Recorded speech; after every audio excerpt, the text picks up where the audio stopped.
سعودی عرب نے عمرہ زائرین کو 3 ماہ تک مملکت میں قیام کی سہولت دے دی۔ سعودی وزیر حج نے تاشقند میں گفتگو کرتے ہوئے کہا کہ نرس پلیٹ فارم کے ذریعے آن لائن عمرہ و زیارت ویزوں کا اجرا آسان بنا دیا گیا ہے۔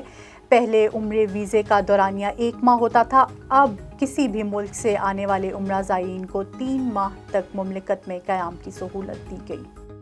ایران میں پولیس کی زیر حراست لڑکی کی ہلاکت کے خلاف احتجاج جاری ہے۔ ایران کے انسانی حقوق کے گروپ کے مطابق مظاہرین کے خلاف سیکیورٹی کریک ڈاؤن میں ہلاک افراد کی تعداد 133 ہو گئی۔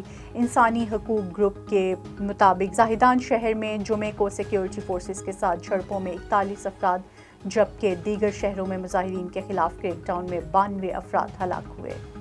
امریکہ، آسٹریلیا اور جاپان نے چین کے خلاف مل کر کام کرنے کا عزم کر لیا۔ غیر ملکی خبر رجاء ایجنسی کی رپورٹ کے مطابق تینوں ملکوں کے وزرائے دفاع نے فوجی تعاون کو مزید وسعت دینے پر اتفاق کیا۔ امریکی وزیر دفاع لائیڈ آسٹن کا کہنا ہے کہ آبنائے تائیوان اور خطے میں چین کے بڑھتے جارحانہ رویے پر تشویش ہے۔ آسٹریلین وزیر دفاع بان رچرڈ مارلس کا کہنا ہے کہ ہمارا مفاد خطے میں عالمی قوانین برقرار رکھنے میں ہے۔ چین دنیا کو اس انداز میں ڈھالنا چاہتا ہے جو پہلے کبھی نہیں دیکھا۔